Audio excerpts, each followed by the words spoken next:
TV 24 news ವಾಹಿನಿಗೆ ಸ್ವಾಗತ. ಮಿನ್ನಿಲಾರಿಗೆ ಹಾಲು ಸಾಗಾಟದ ಟೆಂಪೋ ಡಿಕ್ಕಿ ಹೊಡೆದ ಪರಿಣಾಮ ಟೆಂಪೋ ಚಾಲಕ ಗಾಯಗೊಂಡ ಘಟನೆ ಬುಧವಾರ ಪಡೇಲ್ನಲ್ಲಿ ಜರುಗಿದೆ. ಬಿಸಿ ರೋಡ್ ಕಡೆಯಿಂದ ಮಂಗಳೂರು ಕಡೆಗೆ ಬರ್ತಾ ಇದ್ದ ಟೆಂಪೋ ಡಿವೈಡರ್ ಮೇಲೇರಿ ಮತ್ತೊಂದು ಬದಿಯಲ್ಲಿ ಬರ್ತಾ ಇದ್ದ ಮಿನಿ ಲಾರಿಗೆ ಡಿಕ್ಕಿ ಹೊಡೆದಿದೆ. ಪರಿಣಾಮ ಟೆಂಪೋ ಚಾಲಕನಿಗೆ ಗಾಯವಾಗಿದ್ದು, ಅಪಘಾತದಿಂದಾಗಿ ವಾಹನ ಸಂಚಾರ ಸ್ಥಗಿತಗೊಂಡಿತು. ಈ ಸಂದರ್ಭ ಅದೇ ರಸ್ತೆಯಲ್ಲಿ ಸಂಚರಿಸ್ತಾ ಇದ್ದ ಸ್ಪೀಕರ್ ಯುಟಿ ಖಾದರ್ ರಕ್ಷಣಾ ಕಾರ್ಯ ಮತ್ತು ಸಂಚಾರ ನಿರ್ವಹಣೆಯಲ್ಲಿ ಸ್ವತಃ ಪಾಲ್ಗೊಂಡು ನೆರವಾದರು.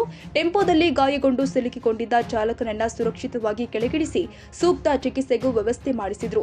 ಟೆಂಪೋದಲ್ಲಿ ಸಿಲುಕಿಕೊಂಡಿದ್ದ ಚಾಲಕನ ರಕ್ಷಣಾ ಕಾರ್ಯದಲ್ಲಿ ಸ್ಪೀಕರ್ ಯುಟಿ ಖಾದರ್ ನಿರತರಾಗಿರುವ ವಿಡಿಯೋ ಸಾಮಾಜಿಕ ಜಾಲತಾಣದಲ್ಲಿ ವೈರಲ್ ಆಗಿದೆ. ಕನ್ನಡಿಗರ ಮೆಚ್ಚಿನ ನಿಮ್ಮ ಟಿವಿ 24 ಕನ್ನಡ ನ್ಯೂಸ್ ವಾಹಿನಿ ಇದೀಗ ಟಿವಿಯಲ್ಲಿ ಲಭ್ಯ.